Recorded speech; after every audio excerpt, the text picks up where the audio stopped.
23, statement of fact number 23. Patient C's widow canceled $6,700 check. Dr. Buttar referred patient C account to a collection agency. The amount that Dr. Buttar sought from the patient's widow exceeded $25,000, which included the unpaid portion of patient C's bill, interest, and a 25% collection fee. I don't know what the details of this are. I don't get involved with this. This is actually our financial officer and the collection company that they deal with. So I don't know any of these details, but whatever it was, it's clearly stated in the financial policy that if somebody goes into collection, that there's going to be a collection fee, just like any other business would do. There's no difference in this. And there are doctors that do the same exact thing, but the medical board never gets involved with that type of situation, but they found it necessary to get involved with ours. Statement of fact number 24. Patient B was treated by Dr. Buttar for a period of 2 months, from April 2004 to June 2004. During this 2-month period, Dr. Buttar charged patient B in excess of $30,000 for ineffectual therapies. Once again, this ineffectual therapy that they're referring to is a CA-125 of $10,000, over $10,000, that was dropped down to just a hair over $6,000 in less than 3 or 4 weeks of treatment. This is what they're referring to as ineffectual therapy. So if that's the idea of ineffectual therapies, then I would think that their effectual therapies would be curing stage 4 ovarian cancer with 10,000 CA-125 levels of over 10,000. Show me one case that conventionally has been treated with chemo and or radiation or whatever any other therapy that the medical board wants to show with a CA-125 of over 10,000 with a patient still alive. They are full of crap, and they know they're full of crap to make this kind of a statement. Yes, there was a charge for $30,000, but the patient didn't pay $30,000. Statement of fact 25. Prior to her death, patient B paid Dr. Buttar $10,258.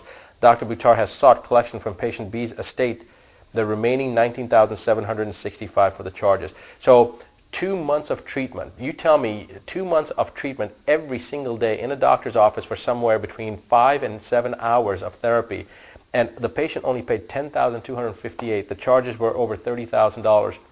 That was money that she had paid.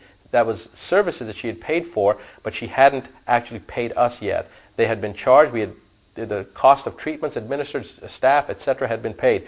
Yes, we did seek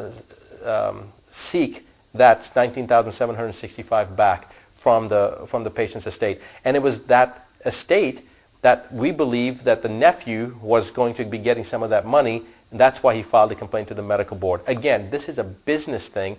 The patient had services had been rendered to the patient. Patient had taken advantage of the services. The patient was fully aware of what the charges were. The patient asked for credit to be extended to her, which was extended to her, and the patient did not pay for more than 2/3 of the amount of charges that she paid for. So again, the medical board trying to say that I'm taking advantage of these patients. We've already discussed the first patient hadn't paid. They stopped payment on a check. This patient, of the $30,000, only paid $10,000. So again, where is the taking advantage of the financial situation of these patients? These patients didn't even pay for their bills, for God's sake, and the medical board's making a deal out of it. In fact, the prosecuting attorney said that I had to, his recommendation was that I would have to pay back the families for the charges. The families didn't even pay the full charges.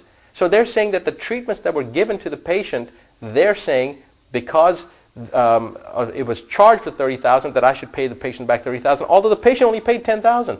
Again, the medical board is way off base. They're nothing but bullies. They're arrogant. They think that they're above the law. They've broken the law, and you've already been made aware of the law that they've broken.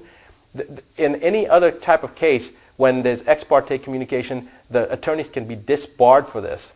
Let's see what happens with the medical board attorneys on this particular case. And the people that are acting as my judge, jury, and executioner, they're not fit to be my judge or jury or my executioner. They have to be able to do what I'm doing, or they have to be at least able to understand what I'm doing before they can sit up there and on their high throne and make a judgment. There are doctors that were at that hearing that were appalled at what they heard, some of these so-called educated physicians, and what their statements were, how ignorant they were of how the human body works, how ignorant they were of simple things such as how important glutathione is, that it's a ubiquitous antioxidant in every cell in the body, primarily found in the hepatocyte. And somebody sitting up on that medical board throne makes a comment that, yes, I remember glutathione from biochemistry, but what relevance does it have in clinical medicine? For God's sake, if you don't know what the role of glutathione is in clinical medicine, you shouldn't be practicing medicine.